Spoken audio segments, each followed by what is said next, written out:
the immense wilderness of the United States, hidden beneath towering pines, rugged mountains, and ancient valleys, exists a mystery older than the parks themselves.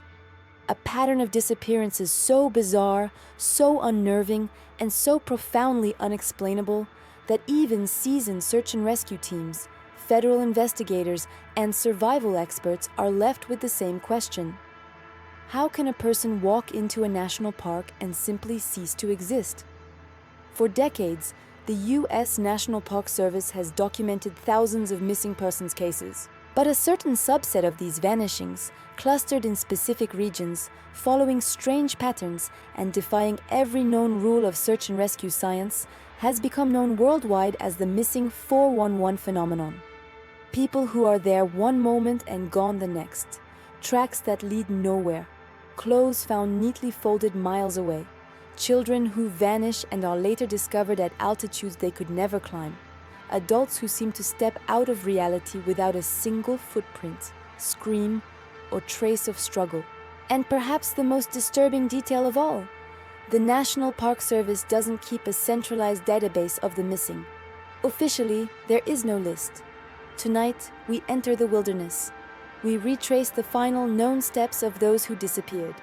And we confront the chilling possibility that something else, some force, some presence, may be at work in America's wild places. Welcome to the dark heart of the natural world. Welcome to Missing 411. The Missing 411 phenomenon isn't built on speculation. It's built on patterns. Patterns that repeat across states, parks, and decades. Survival experts, trackers, and former law enforcement officers all report the same anomalies. Cases that should be solvable simply aren't. It starts with cluster zones. Certain regions, like Yosemite, Rocky Mountain National Park, Crater Lake, and the Great Smoky Mountains, have disproportionate numbers of these strange disappearances. Then there's the weather. Sudden storms, thick fogs, or freak temperature drops often occur within hours of the person vanishing, complicating any search effort. But one of the most consistent and bizarre elements is the behavior of tracking dogs. Normally reliable K9 units either lose the scent immediately or refuse to search at all, acting terrified. Handlers say it's like the trail doesn't just end, it goes somewhere the dogs know they can't follow. We also see clothing found removed. Shoes, jackets, even pants, found neatly placed miles from where the person vanished. And children discovered in impossible terrain miles away, across rivers or at high altitudes they couldn't physically reach.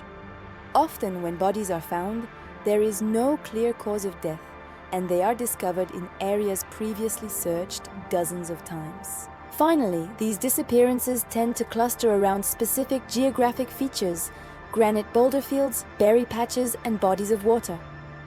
The deeper researchers looked, the clearer the disturbing truth became. These vanishings are not random.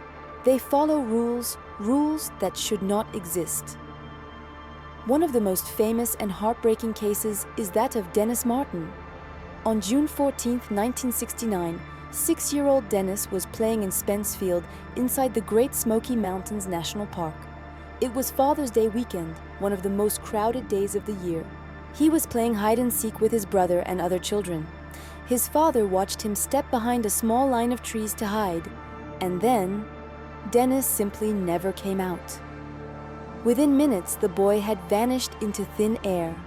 The search became one of the largest in national park history. Green berets were flown in. Army rangers combed the mountains. The FBI quietly observed the scene. Over 1,000 volunteers scoured every inch of that field. Still, they found no footprints, no clothing, no signs of a struggle or a fall. Nothing. Then, a local family reported something horrifying. Miles away, they said they saw a wild, hairy man carrying something that looked like a small child over his shoulder, heading deep into the woods. This happened at nearly the same time Dennis disappeared. The FBI reportedly suppressed communication around this sighting. To this day, it remains an unexplained detail in a sea of unknowns. Dennis Martin was never found. 50+ years later, Even seasoned trackers still call it the strangest case in Smoky Mountain history. Yosemite National Park is arguably America's missing person capital. It has one of the highest concentrations of strange disappearances in the world. Experienced hikers, solo climbers, families, children, even park rangers have vanished. People disappear in broad daylight on established trails, sometimes with thousands of visitors nearby. One ranger once said, "If you spent enough years working in Yosemite, you'd either go missing or you'd witness something that made you want to leave." One of the eeriest cases involved a young boy hiking with his family. He walked just a few feet ahead of them. His parents lost sight of him for mere seconds. He stepped onto a vast granite boulder field, turned a corner behind a large rock, and vanished so completely that search teams initially believed he must have been lifted into the air. There were no footprints, no sounds, no clothing, and no remains ever found. Searchers described the area as silent and dead, with no animal activity at all. It was as if the landscape itself had absorbed him. One of the most terrifying missing 411 patterns involves young children, typically between 2 and 6 years old. They disappear and are later found miles away, across streams they couldn't cross, up cliffs they could never climb, often in freezing temperatures but somehow still alive. A 3-year-old boy in British Columbia vanished from a logging camp. Search teams looked for days. When he was finally found, he was sitting calmly in the snow, 12 miles away, at an elevation even grown adults struggled to reach. When asked how he got there, the child said, "The bear man carried me." This strange phrase, "the bear man," not a bear, has been repeated in multiple missing child cases across North America. Whatever that means, it is not comforting. Across multiple national parks, search and rescue veterans report the same chilling experiences while on a search. A sudden, unnatural silence descends on the forest. Shadows move where they shouldn't. They get an overwhelming feeling of being watched. They hear strange clicking or knocking noises in the woods. Personal objects disappear and reappear, and sudden, thick fog banks roll in with unnatural speed. One retired ranger confessed, "Sometimes the forest takes people, not animals, not weather, not criminals, the forest itself." Another simply said, "I've seen things out there, things you would never believe." When asked to elaborate, he refused. They won't talk about it. Crater Lake National Park is another hotspot, one with a dark history. Local Native American tribes refused to go near the caldera for centuries. They believed the lake was the domain of Lao, a subterranean shape-shifting spirit. The pattern of disappearances here is chilling. Hikers vanish near the rim. Boaters disappear on the water, with their bodies never resurfacing from the deep, cold lake. Climbers go missing on the caldera walls as if pulled downward. The official explanations are always the same: hypothermia, accidental falls, bad weather. But locals whisper a different story, one that predates the park itself. Crater Lake takes what it wants. Even today, rangers admit they don't like patrolling the rim at night. One said, "You feel like something is watching you from the lake, waiting." As we mentioned, dogs are often our most reliable trackers. But in missing 411 cases, something strange happens. They refuse to track. Handlers describe it as sheer terror. The dogs stop, lower their tails, and whine. Some refuse to even step forward into the area where the person was last seen. It's as if the scent trail doesn't simply vanish. It enters a place the dogs cannot or will not follow. One handler in a particularly strange case reported, "The scent didn't go left or right, it went up." Then there is the clothing mystery. Across dozens of cases, clothing is found in ways that defy all logic. Shoes perfectly placed side by side, jackets removed despite freezing temperatures, pants neatly folded, hats set carefully on top of rocks. Sometimes this clothing is found miles away from where the person was last seen, while the body, if ever found, is in a completely different location, often in pristine condition. Experts point out that severe hypothermia can cause something called paradoxical undressing. But many of these cases happen in warm weather, involve very young children, or involve distances that would have been impossible for the victim to travel. Worst of all, multiple bodies have been found in areas that search teams had already cleared dozens of times, as if the victims were placed there later. The few survivors of these events, rare as they are, report strange, disorienting experiences. They talk about lost time, sudden and complete darkness in the middle of the day, and hearing voices calling their name from the trees. Some see shadowy figures watching them. Others describe glowing lights or a strange mechanical humming sound. One man who was found alive described it as like the world folded in on itself. Like the forest swallowed me, but I was still there. A child who vanished for 24 hours described being inside a room with lights. A woman reported seeing people without faces, walking between the trees just before she blacked out. In almost every case, officials told them they were simply dehydrated, delirious, or confused from the ordeal. Maybe, or maybe, something else happens when people disappear in the wild. You might think you know the wild places of the world. You see them on postcards, in documentaries. But there's another side to them, a side that park rangers see but rarely talk about. These are trained professionals, people who deal with everything from bear attacks to criminal activity. But when you ask them about certain disappearances, the kind that defy all logic, you see something different in their eyes. Fear. Not of losing their job, but fear of something they've witnessed that they can't explain. One retired ranger put it chillingly.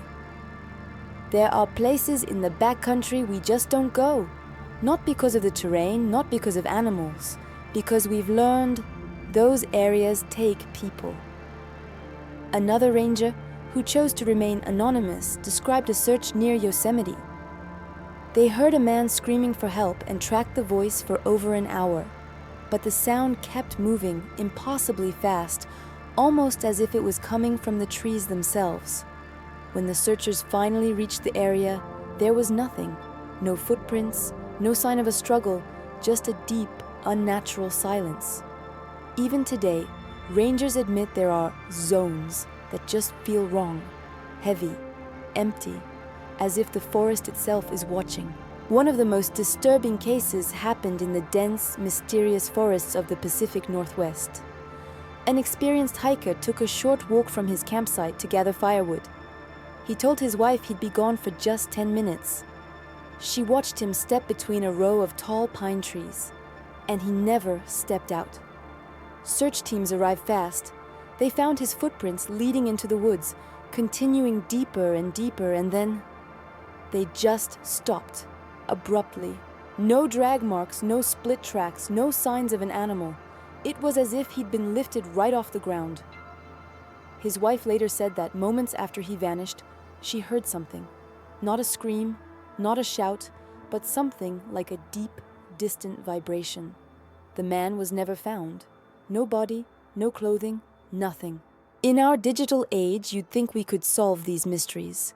We have thermal drones, night vision helicopters, GPS, emergency beacons.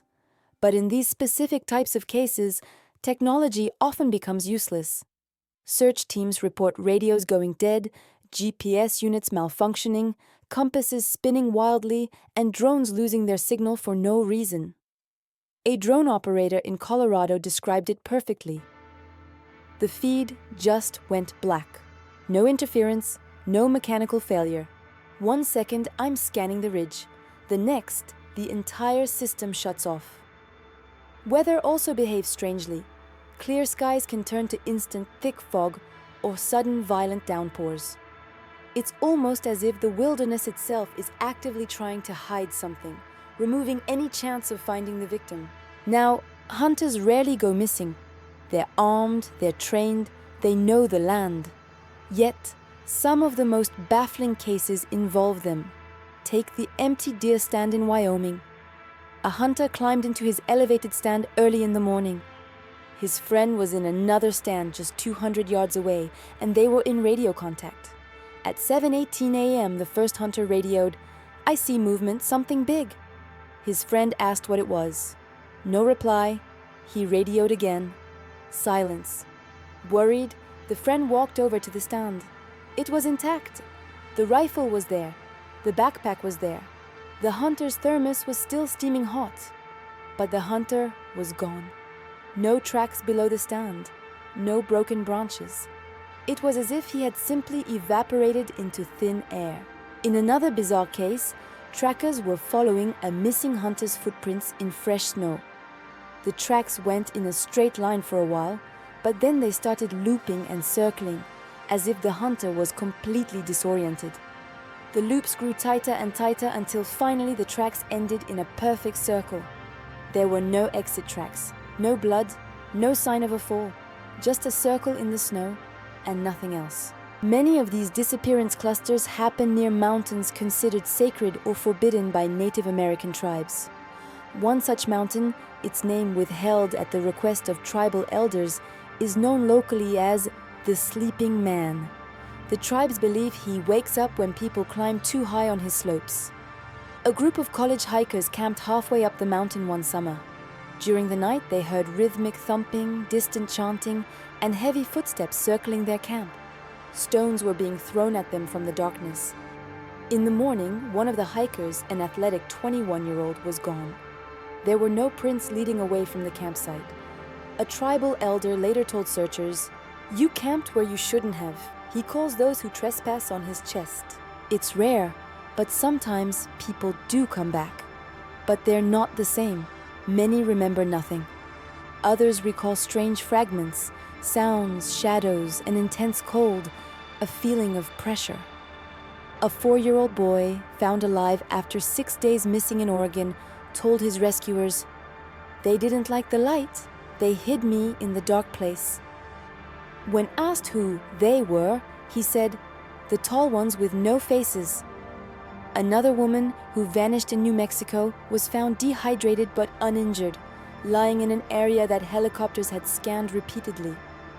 She claimed, "It was like I was in 2 places at once, like I was lying down, but also standing somewhere dark." None of these survivors ever went back into the wilderness. One of the most chilling pieces of evidence ever found comes from a search in the late 1990s. During a rescue operation in California, a team found a Polaroid photograph pinned to a tree. It showed the blurry image of a man's face, twisted in terror, as if the picture was taken mid-struggle. At first, they thought it was just trash left by other hikers. But weeks later, the missing person's family identified the man in the photo. It was him. But here's the truly horrifying part. The photograph was dated 4 days after he had already vanished. He was never found. That Polaroid remains the only clue to his fate. In many of these hotspots, searchers report an unnatural stillness. No birds, no insects, no wind. A complete, unnerving silence. One veteran tracker described it as stepping inside a vacuum, like your ears are being pressed by something you can't see. These dead zones often coincide with disappearances. A ranger near Yosemite said that in one particular clearing, sound doesn't bounce, it gets swallowed. This absolute silence often precedes a disappearance. It feels, as many have said, like the world isn't real there. Then there's the story of the walkie-talkie scream. During a search in Montana, volunteers heard a faint, distorted voice over a ranger's radio. It whispered, "Help, please, help me." They tried to trace the signal, but it seemed to come from multiple directions at once. The impossible part? The voice belonged to the missing hiker. The timestamp on the broadcast was 4 days after he disappeared. But when his body was eventually found weeks later, it was determined he had died long before that radio transmission could have ever occurred. The official explanation was radio interference, but no one on that search team believed it. In several cases, searchers find 2 sets of prints, the missing person's and something else. Something huge, something bipedal, with a stride far longer than any human's. One print measured 22 inches long. Another set of tracks looked human, but wrong. Longer than a boot, wider than a man's foot, and pressed deep into the ground, too deep for a person of average weight. Sometimes these strange tracks follow the victim's trail. Other times they appear right beside a campsite, circling a tent in perfect silence. Whatever it was watching. So what's going on here? Experts have proposed dozens of theories. Animal attacks? But there's no blood, no torn clothing, criminal activity. The locations are too remote, the disappearances too clean. Hypothermia? That doesn't explain people vanishing in seconds in warm weather.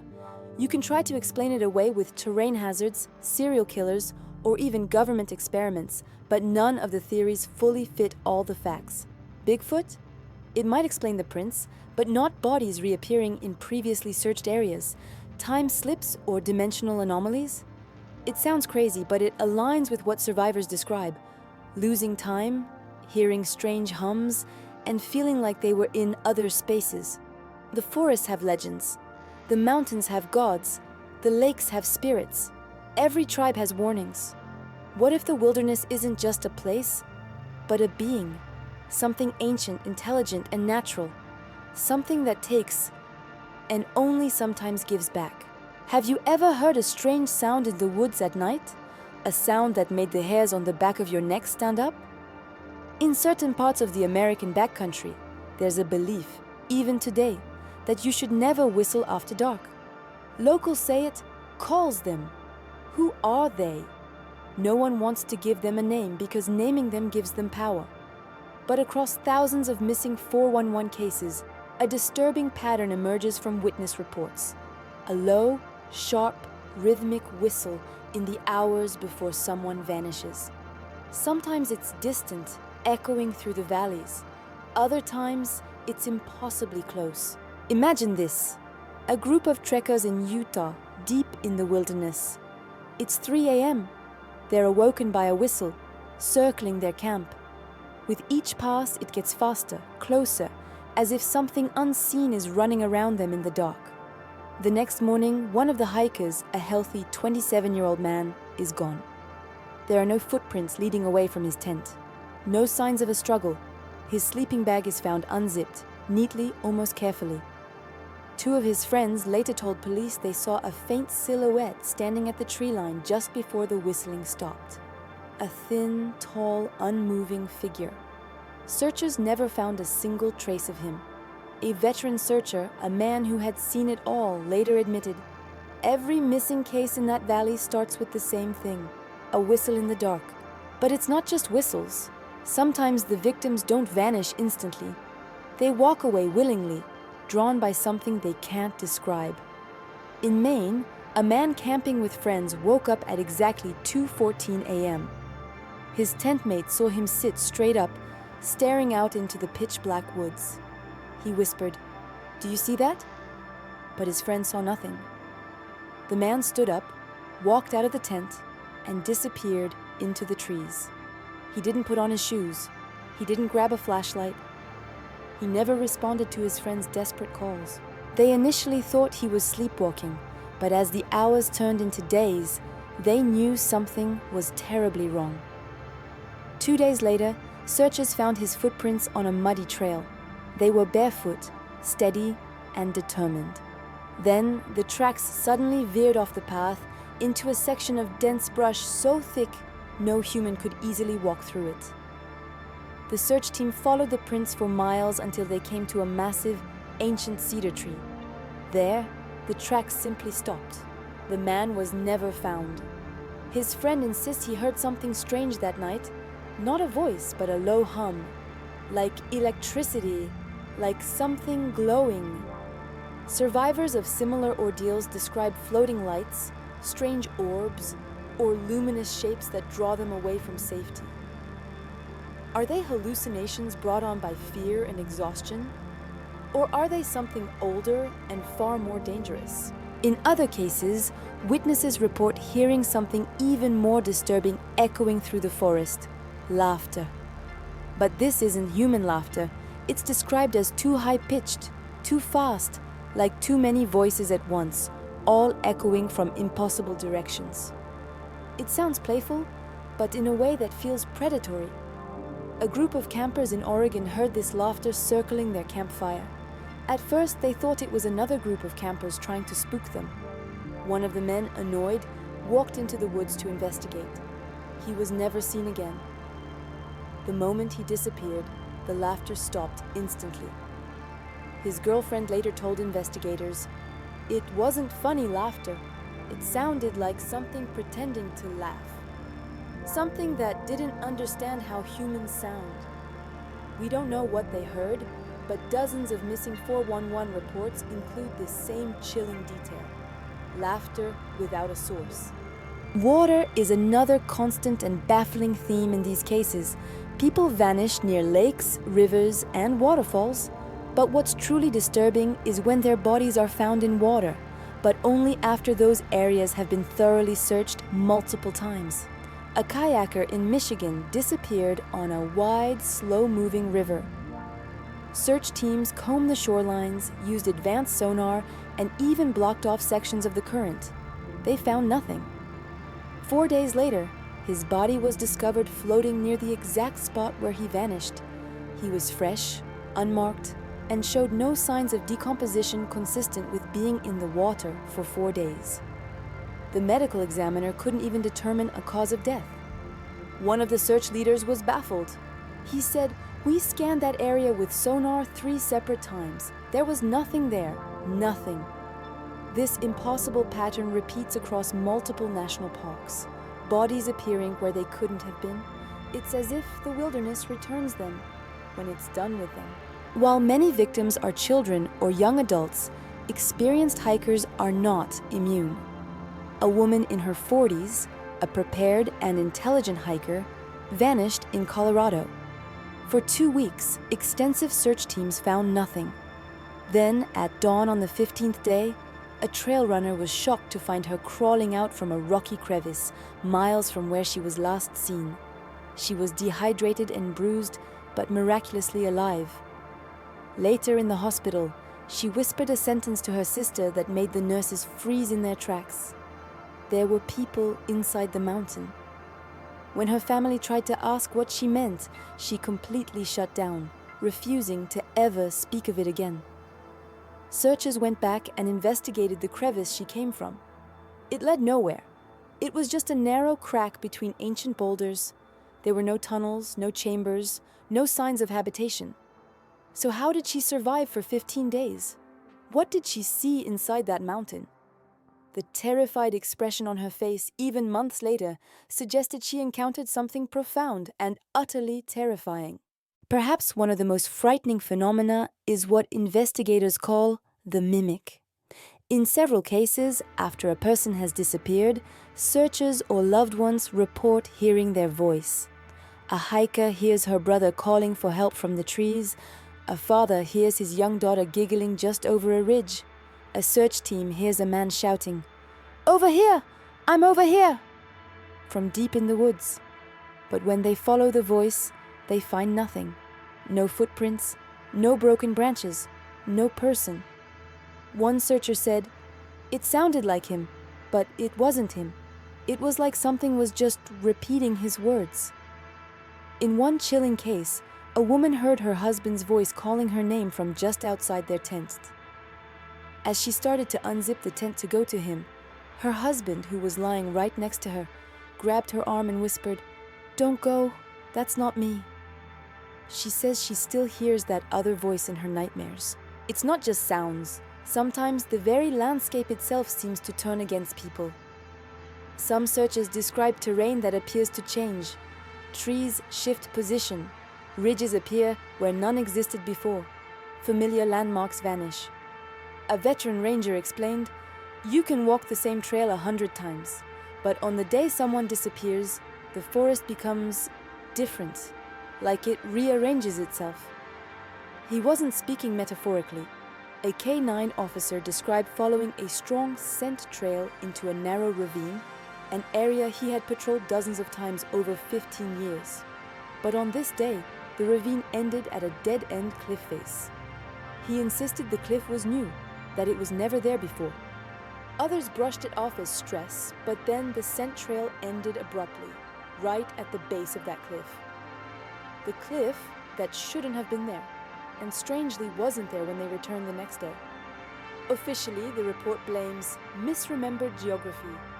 Unofficially, searchers whisper about shifting places, areas where the landscape itself can bend, change, and hide things. Then there are the empty campsites. These are some of the most unsettling cases of all. You find a fully intact camp. Tents are zipped, backpacks are untouched, fires are still burning, and food is literally cooking. The people are just gone. In Montana, an entire family of 3 disappeared from a lakeside campsite. FBI investigators found a fire with 2 partially burned logs, a pot of water still boiling over it, fishing poles stuck in the sand, chairs placed around the fire, a half-written postcard on a table, and shoes lined up neatly beside the tent. All evidence suggested the family simply stood up and walked away in the middle of their evening. But why? And how? And where did they go? Searchers found no tracks, neither human nor animal. Helicopters scanned the mountains. Search dogs couldn't pick up a single scent. The family was never found. To this day, locals refuse to camp in that spot. In the digital age, we have new clues and new horrors. One of the most controversial missing 411 cases involves the last video found on a victim's phone. A young man hiking in Oregon recorded a short clip just before he vanished. In the video, he's breathing heavily, whispering to the camera, "Something's following me. It's not an animal. I don't know what it is." He pans the camera toward the trees, but the viewer sees nothing. Just shadows, branches, and the wind. Then a faint, unnatural clicking sound can be heard. The man whispers, "It's calling me." Then the video cuts out.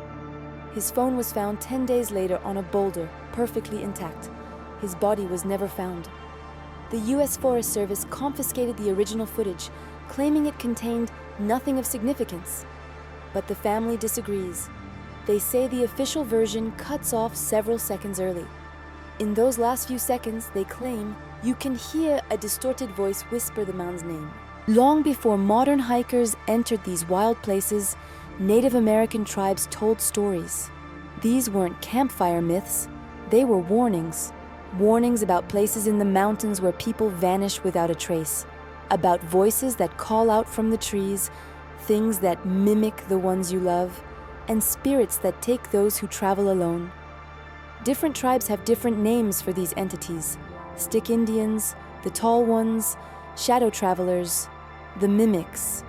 When author David Paulides was researching the clusters of disappearances for his Missing 411 books, elder after elder told him the same thing. These disappearances are old. Older than the parks, older than the government, older than us. One elder warned, "The forest is alive. It chooses who comes back." Another said, "The mountains hunger." But the most chilling warning of all, a piece of advice that echoes through all these strange and terrifying stories is this: when the forest calls a name, do not answer. If the Missing 411 phenomenon was random, there would be no patterns, no repetition, no clusters, no geography that repeats itself like an echo. But that's not what the data shows. Researchers who charted every mysterious disappearance, cases that fit the strict 411 criteria, began to see something impossible forming on the map. Circles, clusters, silent zones where the wilderness takes people. These locations appeared again and again. The Rocky Mountains of Colorado, Yosemite National Park, Crater Lake, Oregon, Mount Rainier, Washington, the Great Smoky Mountains, the Adirondacks of New York, the Sierra Nevada Range, and the dense forests of the Pacific Northwest. These places are vast, remote, rugged, but that alone doesn't explain the pattern, because the disappearances aren't evenly distributed. They are concentrated, as if something is tied not to people, but to the land itself. And in the middle of each cluster is something else, something few people ever notice. Strange electromagnetic readings, sudden drops in temperature, unusual wildlife behavior, and historical accounts of disappearances dating back centuries. It's as if each location holds a long, dark memory, a memory older than the national park system, older than the United States itself. When researchers connected the clusters, a new pattern appeared: triangles. Not just random shapes, but repeating geometric formations stretching across the country. Some call them the Western Triangle, the Appalachian Triangle, the Pacific Northwest Triad.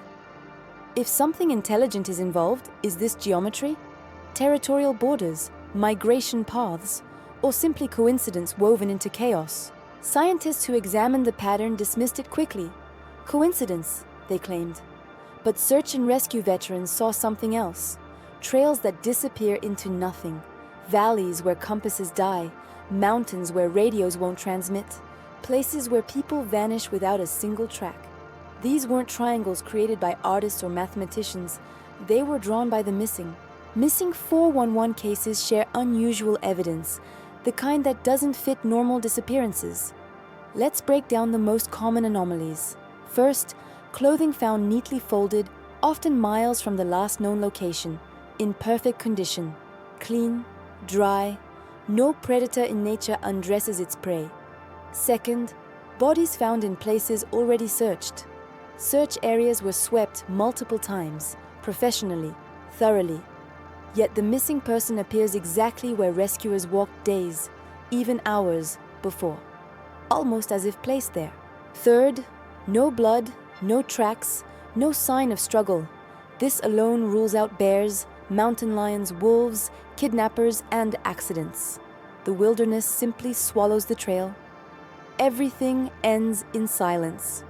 Fourth, high elevation drops. Children as young as 2 or 3 found 10 miles away, 2,000 to 4,000 feet higher, wearing no shoes, without a single scratch on their feet. Experienced hikers can't make these climbs without effort. How does a toddler? Fifth, time distortion. Multiple survivors, especially children, report the same bizarre sensation. I was only gone an hour, but 1, 2, or even 7 days had passed. Others describe waking up suddenly somewhere else, as if teleported or placed. And then, the eeriest detail of all, the silence. Every case shares it. People describe the moment before someone disappears as a sudden vacuum in the forest. Birds stop singing, insects go quiet, the wind dies, even running water sounds distant. Survivor testimony describes it simply as the forest turned off. These patterns forced many to ask questions that science refuses to touch. Because when every natural explanation fails, the mind wanders into the unknown. Not because people want to, but because the evidence pushes them there. Theory 1, unknown predators. Not mountain lions, not bears. Creatures we don't have records of. Something silent, intelligent, capable of removing clothing, able to carry people miles without leaving tracks, and active mostly near water or granite. Native American legends describe beings like this: the watchers in the trees, forest giants, the night people, the ones who take without taking. Coincidence? Maybe. Or maybe folklore is history, disguised as myth. Theory 2, interdimensional phenomena. This theory grew because of objects found in impossible locations, time distortion, sudden relocations, and areas where physics breaks. Is it portals, rifts, natural magnetic anomalies? If the fabric of space can rip in the cold vacuum of the universe, why not on Earth? Theory 3, government knowledge. This idea doesn't come from conspiracy theorists. It comes from former park rangers, retired search and rescue commanders, data specialists, and journalists, all pointing to one unusual fact. The U.S. National Park Service does not keep an official list of missing persons, nor does it track them properly, systematically, or publicly. When Freedom of Information Act requests were filed, the answers were, "We have no centralized database." It would cost hundreds of thousands of dollars to compile one. We do not record disappearances in that manner. How can the nation's largest wilderness agency not know how many people vanish inside its borders? Or worse, not want to know? Theory 4, something ancient in the land. Granite is present in almost every cluster. So are abandoned mines, caves, deep underground structures, and indigenous sacred sites. Some believe the phenomenon is tied to the land, the rock, the geological structures beneath the surface, something old, older than any human culture, older than memory, something that awakens only when crossed. What if these disappearances are not random but selected? What if the land chooses? What if something in the wilderness hunts with silence, precision, timing, and intelligence? What if humanity is not alone in the forest we claim as our own? In the end, one truth rises above the rest. The missing 411 phenomenon is not an accident, not a coincidence, and not a myth. Something connects the clusters, the patterns, the evidence, the silence, and the places where the forest swallows the living whole. But the question remains, what is hiding in America's wilderness, and why is it taking people?